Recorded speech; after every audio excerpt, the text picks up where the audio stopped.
Tonight you are warm. You will turn up the heat. For 99% of human history, that option didn't exist. When winter came, you went into the cave. And then you sealed it. And the fire slowly poisoned you. And you painted what you saw, over and over, for 40,000 years. So why did they keep doing it? The answer reaches all the way into your body right now. Let's start with the smoke. Here is what nobody told them. Carbon monoxide has no smell. You cannot taste it. You just get very, very tired. Charcoal deposits in 40,000-year-old shelters tell the whole story. Francesco Berna at Simon Fraser University analyzed hearth chemistry at multiple sealed sites. In a sealed cave, a single fire hits dangerous CO levels in under 2 hours. 2 hours. Same fire, different cave, completely different brain. Carbon monoxide does not just knock you out. It produces geometric hallucinations. Spirals, grids, floating animals. The exact shapes that appear in every cave art site on Earth. Every continent, every culture. The same shapes. Lewis Williams in 2002 mapped what the brain generates under oxygen deprivation. 12 recurring forms, all matching what a CO-exposed brain generates involuntarily. Not artistic choice, biological output. But that finding leaves one thing unexplained. Only children went into the deepest chambers. Adults stayed behind. Researcher Neo Cave Study. Salomon Reinach documented the print distribution in the early 20th century. In the deep chambers, oxygen drops dangerously low for adult body mass. Children consume roughly 40% less oxygen at rest than adults. They could survive where adults could not. And they left their handprints there. At Gargas in France, dozens of stenciled handprints are child-sized. Why send a child alone into a poisoned dark? That question has two answers, and both of them are disturbing. But the children and the smoke are only part of what was happening in that cave. Something was happening to their bodies. Something that shows up in their teeth and bones even today. Dental records from Ice Age humans show what researchers call winter arrest lines. Clark Spencer Larson's bioarchaeological work on Ice Age skeletal collections identified these bands across multiple northern European sites. By midwinter, calories dropped to near zero. Their bodies began consuming themselves. Muscle first, then fat, then bone. Everything slowing down, and here is where it gets biologically strange. Isotope analysis of Neanderthal bones from Atapuerca, led by Antonio Rosas in 2006, found clear seasonal growth markers. You were not designed to stay fully awake through winter. Not full hibernation, something between. Bears did it completely. Their bodies did it partially. Heart rate dropping, core temperature falling slightly. Metabolic rate reduced by as much as 30% in deep winter.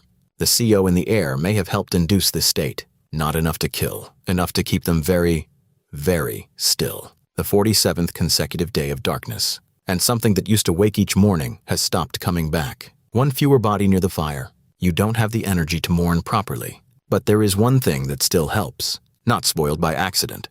They stored it this way on purpose. John Speth in 2010 found deliberate autumn meat caching structured for fermentation at 25,000-year-old campsites. Not drunk, just slightly calmer. The endless dark does something to a brain. 47 days without sunlight triggers cortisol spirals. Fear of the dark is not irrational. It is memory. And here is the part nobody talks about. Homo sapiens had something Neanderthals probably did not. The ability to all fall asleep at the same time. Svante Pääbo's team at the Max Planck Institute, published in 2014, identified differences in circadian and arousal gene variants between sapiens and Neanderthal genomes. Neanderthals survived 40,000 winters. Sapiens survived all of them. The difference may have been this. Not tools, not fire, not intelligence. The willingness to be unconscious together. And that brings us to the part I cannot stop thinking about. That state they were in. The torpor, the CO haze, the fermented meat calm. It is not gone. Your brain still runs the same winter program.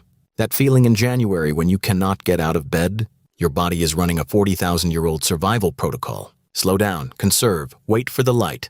You are not broken. You are ancient. Every winter you seal yourself in. You turn up the heat, and you do not think twice about it. We traded smoke for central heating, and lost the visions with it. Most of us never even knew what we gave up. Everything that made us came from that darkness, and we sealed ourselves inside it, and survived. But here is what that still does not explain. The children who went alone into the deepest chambers, what did they see down there? And why did they never tell the adults? He always waited, and what waited down there with them? Not metaphorically. Cave bears denned in the same systems. Both species, both slowing down, same darkness. The children knew they were there. At Atapuerca in Spain, bear bones and human tools share the exact same sediment layer. Not predator and prey, something else. They were studying it. Bear skulls appear in human ritual arrangements at 12 separate European sites. Ralph Selecki documented this at Shanidar Cave in 1975, and what he found changes what the altar means. They saw what the bear could do, survive an entire winter without eating a single thing, and they wanted that. The bear was a blueprint, so why couldn't they copy it completely? Their metabolism ran too hot, their brains burned too much, but they tried anyway. The fermented meat, the CO haze, the torpor, all of it pointed at the same target. Become the thing that survives the winter. And the children were sent in first, because they were the ones still learning how to be still enough. You already know how. Your body has been practicing this for 40,000 years. Not insomnia. Memory. The same hand. All of it. Just to make it to spring. It worked. Every single time. Until the one time it didn't. But that is a different video. There is one thing left that does not fit. The marks nobody painted by accident. 29 marks, repeated at 7 separate sites. Not decoration. Alexander Marshak in 1972 identified these as lunar calendars. They were counting the days until winter ended. 90 days of darkness. One more day survived. This was their calendar, their proof. You still count the days. The app is new. The need is 40,000 years old. They built a whole world inside the darkness because they had no choice, and neither do you. We are still them, still counting, still waiting for the light. But here is what that still leaves open. The children counted too. Their marks don't match the adults. What were they counting? That is the video we have not made yet. But here is what we do know. 13 marks, not a lunar month. The darkest 13 days of the lunar month. The children were counting something inside the darkness. Darkness inside the darkness. The deepest still point of the year. You feel it too. Your body still marks it. Not insomnia. Counting. They always knew when it would end. And so do you. It always comes back. It always has. But there is one thing that still does not fit. Neanderthals had bigger brains, better vision in low light, and they still disappeared. The difference was not the waking brain. It was what happened when they closed their eyes. 61%. Winter after winter. The debt compounded. Svante Pääbo's team found this in the circadian gene variants. You had to trust the darkness together. That is what ended them. Not strategy, instinct. We made it because we let ourselves be unconscious together.